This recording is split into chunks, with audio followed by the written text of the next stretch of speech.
Okay, we're here with Mark Hamilton, and this is the 37th Eudoo interview. Welcome, Mark, and thank you. Would you like to introduce yourself for the audience? Yeah, sure. I suppose if on the 37th and you go sequentially through these, it's unlikely anyone will hear it, so I will be fine. So I'm Mark Hamilton. I'm CEO of the Bell Tea and Coffee Company here in Auckland, and we have brands like Bell and Twinings and Gravity that people touch every day. We're a New Zealand company, which I'm very proud of, and we have a great team of people that work for us right here in New Zealand. I'm a proud father of three, and probably the reason for getting involved with your project and being quite excited about it is thinking it's very future focused. It's about where you are building the vision for a country, and it's something that you're going to inherit, and obviously their children will inherit as well, and I think that's really important that we participate in this fully. Okay, So well, thank you for coming in. Oh, not at all, that's fantastic. I will scribble down the old notes as we're going through because I summarise them on Facebook, so don't think I'm not listening to you. I am, quite the contrary. So firstly, let's think about New Zealand today, as it's kind of the question is, if you were to summarise New Zealand in 3 words, what would you say? I think it's a really interesting question to ask at this time, because I think there's been some recent changes in the mindset of New Zealand. I think there's some core things that remain true. So I think egalitarian would be one of the words that comes to mind first and foremost. I think also another prevailing thing is humble. As a nation, we tend to be very modest and humble. Yeah. The bit that I think is different is, and the word I'd use is the third word, is emerging. I think we're actually starting into a new phase of self-confidence as a country, and you can see that mounting, and you hear words like New Zealand and things like that coming to the fore, and having pride in our identity and who we are as we emerge into the world. And as the shift happens away from, sort of more the mother UK towards much more towards Asia Pacific, and I think there's a very strong pride in our identity and the role that we can play that's coming through. So thinking about the role that could be played, what do you think New Zealand should be in 3 words? How do you think we should, if we were to summarise what we should be in 3 words, what would you say it would be?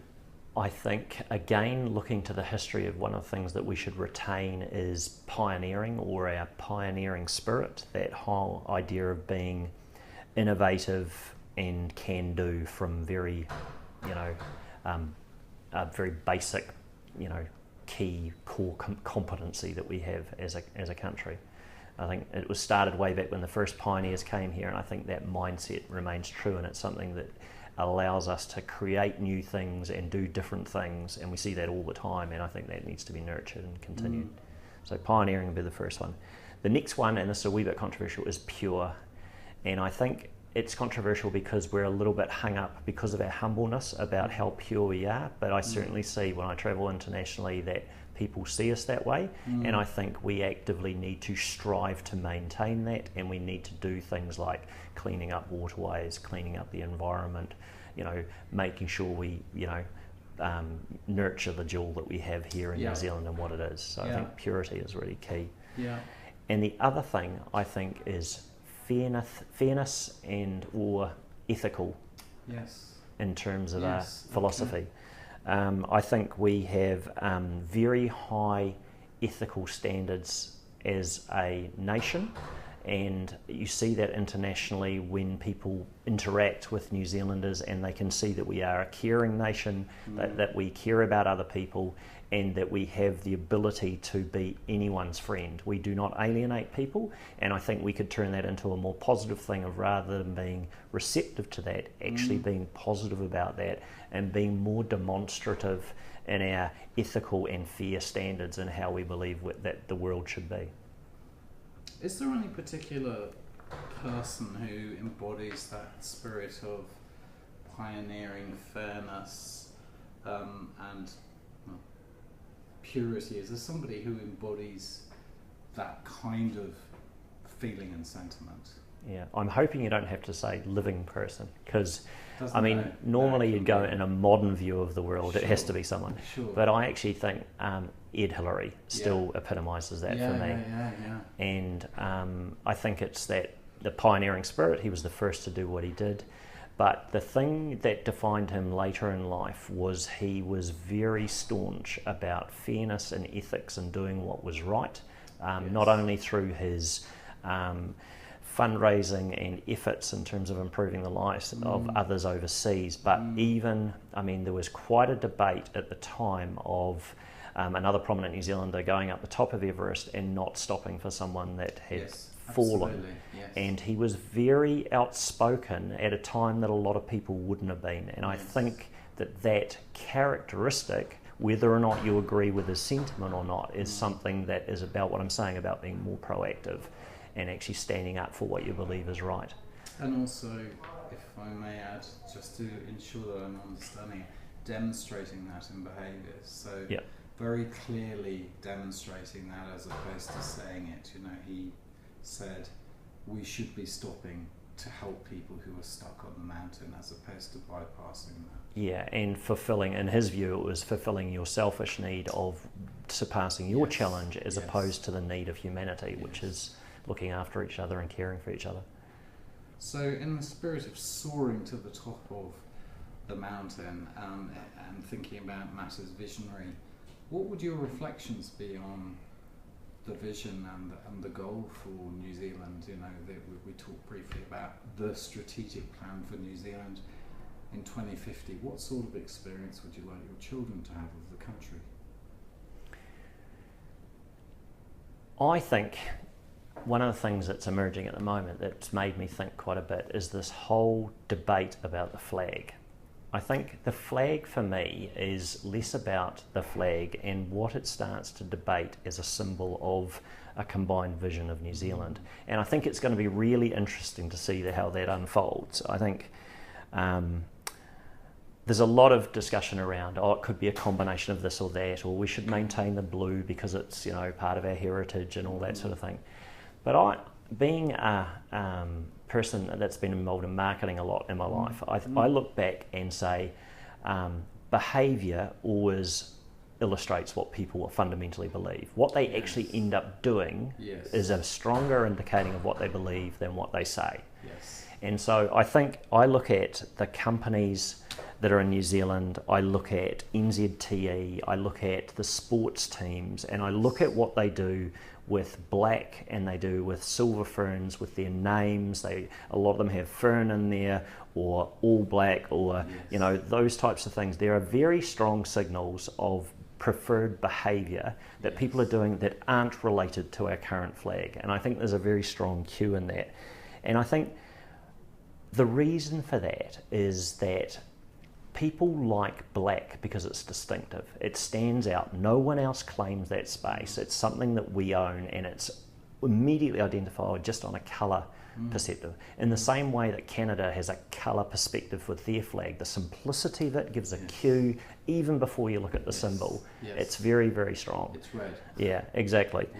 I think the interesting thing for me is Air New Zealand, which has, you know, moved towards black on their planes and already had this really strong symbol of the koru on the tail, is now adding the fern to it to enhance the New Zealandness and what they're really proud of. And I think I'm not predicting that that's the outcome for it, but I do think there's some kind of interesting things about people having a consistent vision and a consistent identity that they want to link onto. And so I think that John Key and what he's asking is actually a really relevant question to ask. A lot of people say it's a distraction from politics and that, but I actually think it's a really fundamental question.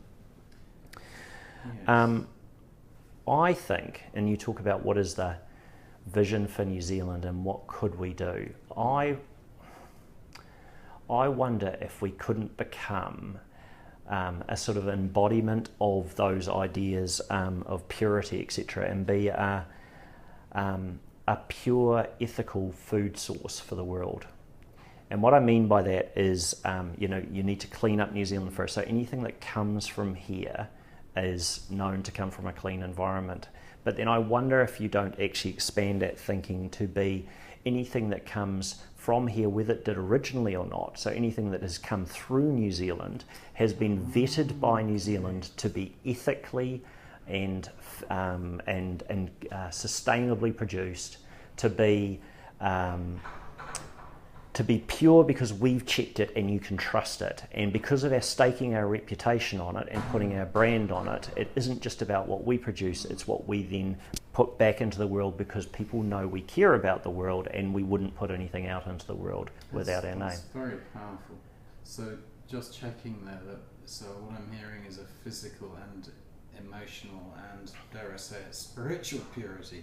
So not only is the food good food that you can trust that it will eat and be safe, but also that the people who have touched it along the way are being well treated. Yeah, exactly. So the people that have, even if they grew it in New Zealand or not, because we can never produce food for the whole world, we would actually make sure that it's produced in the right way, it's done ethically, and that if you consume something that's come with the New Zealand brand on it, you can consume it with a clear conscience and with confidence that it's been done in exactly the right way, and that be from a food safety point of view, it be from an ethical point of view, it be from a purity point of view, free of pesticides, all those types of things. So it's kind of an export of New Zealand product and a re-export of product that we certify. So we expand the role of MPI and all those guys to be much more than just what's coming into New Zealand and checking it and what's going out and checking it, to be almost the absolute certification of the world type idea. The policy mark of all of those things. Exactly. Is what I'm hearing. Exactly. Yes. Okay. And it could be that you extend that beyond food. There's no reason why it couldn't apply to clothing. It doesn't apply to, but I think you start with food because it's something we stand for now. Yes. It's firmly rooted in what we do with Fonterra. It's firmly rooted in what we do with primary produce like meat and all the other products. Yes. So that's fantastic. So you touched on Fonterra, thinking about companies that represent the best of New Zealandness. Of course, you're allowed to be biased. It's fine. And just wondering what sort of companies you think do make a good representation of some of the things you've been talking about. Well, I think, although they've come under a lot of flack in recent times, I think Fonterra do. I think Fonterra do an excellent job of representing the best things of New Zealand. One of the things that struck me in the UK at one stage, just a few years ago, was I looked in the supermarket at an anchor brand product, which had obviously come from New Zealand, and it said free range on it. And I hadn't really thought about it from a perspective before, but actually the differentiation of our product is that they do roam in the open. They do eat the grass naturally. It's not, product that's been in a feed lot and grain fed and those types of things. And actually that is a wonderful way of summarising up, the purity aspect and the open and sustainable aspect of what we do. And I think they're at the start of the journey. There's a way bigger job they could do in terms of, cleaning up the waterways and the influence that they have and all that sort of things. But rather than knock what they're doing, actually celebrate what they've achieved to date and accelerate it would be a much better way to do it. And I believe that the experience they've had in the last couple of years will have firmly ingrained in their minds about food safety and the importance of it to the nation, and that there's more riding on their shoulders than just Fonterra's name, it's New Zealand's name. So I don't think that they're going to take that lesson lightly. I think they're going to use it and build on it, and I think we should absolutely build on it. We shouldn't be negative or detrimental to what we think of Fonterra because of it. So the kind of imagery that, when I say, New Zealand, what are the images that immediately come to mind for you that represent New Zealand? I mean, there's a whole lot of cliched ones around scenery and green and flowing water and all that sort of things. But are those cliched ones nonetheless real for you, in the sense of, if I sort of caught you in your kitchen in the morning and I came in and I said, right, New Zealand, what does it represent? What is the first things that bounce up for you? rather than that, one of the things I thought about with this is what would be an image, and it's very hard to describe an image, and I can't draw to save myself. So, okay. But if I was to describe an image, I would see a field of green with a crop produce in it, and maybe in my world that would be tea, for instance. So assuming that you can grow tea in New Zealand, for instance, you're growing it there would be an Air New Zealand cabin person there in full uniform that represents New Zealand, and someone from a country of export. So it could be an Asian person, could be Middle Eastern, could be anyone. Yes. And they're sharing and looking at the product that's in front of them. Okay. So what it is the caringness of a person-to-person interaction and the clarity of the clean green that sits behind that and the scenery that goes with it. So it's that idea of we care about each other, the purity of our food source, that type of idea. That would be trying to sum up the vision of what I was talking about before. That's fantastic. Okay, I think we can and will try and find a picture like that to put on the website, which is we're doing for everyone. So the last couple of questions are, I suppose, a big kahuna of what do you think it will take for humanity to pull together and move together in a positive way and still be here and thriving?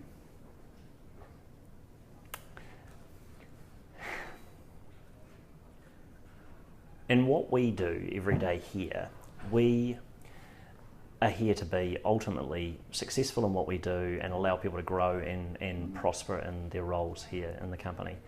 And I think it's, from a country perspective, that same applies. The way you do that is you have a clear vision of where you're trying to go, a clear picture that you can paint really succinctly for people about, do I buy into this or don't I buy into it? Is it compelling?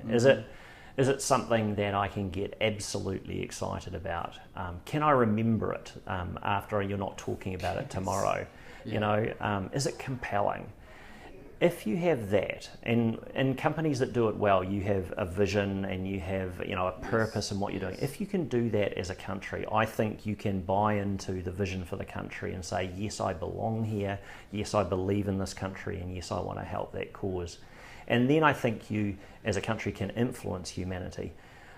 Whether or not you can expand it to say you could have a vision for humanity, I would love to say yes. And the laws of what you see from a company perspective and a country perspective would say yes, you can. But whether that could be achieved, it would take a phenomenal leader to do that. Okay.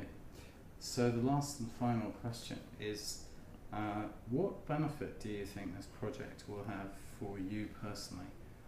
And it may be that it doesn't have any, or it may be that you don't know and there are fine answers to. So just kind of getting a sense of how it will benefit you. I've certainly seen in my working life where the simplicity of having a vision and having clearly spelled out values can take an organisation from one space to a much, much better space, right, and dramatically improve it. I've also seen that there are organisations that are rules bound and they might have 150 rules that everyone must comply to, and I don't see the same level of success with most of those companies. I see the simplicity of values and vision combining to make people actually expand their influence and what they're able to do much more dramatically. So I think this project, if it's successful, will have a vision and a set of values for the country that we buy into and subscribe to, or don't and we leave. If we buy into it and subscribe to it though, I mean, I'd much rather belong to something like that and see how I can contribute to that, and do that rather than be a nation that's constricted by rules and regulation and telling people off for doing the wrong stuff rather than celebrating people for doing the right stuff. And if we achieve that, then I believe you've got a much better place to live in, a place I'd rather live in, and I'd much rather my kids were able to live here in that environment as well. So that's the stuff that we should be doing. And it's much more compelling if our leaders are talking in that way rather than talking about how am I going to penalise a company for this, or how am I going to introduce a piece of legislation to force someone to do that, because those levers are not inspiring, they're not something that you are striving to achieve and adding all your discretionary effort in terms of making it happen at a higher level. You are just complying. And I think we need to be people that are, adding every bit of ounce of personal creativity and ideas and enthusiasm and momentum, and the only way you can do that is through getting the vision right. Thank you. Well, to the right stuff, Mark, has firmly been etched. Thank you for being so clear, cogent, and generous with your time. And we will carefully summarise what you said, share it with you, share the video with you.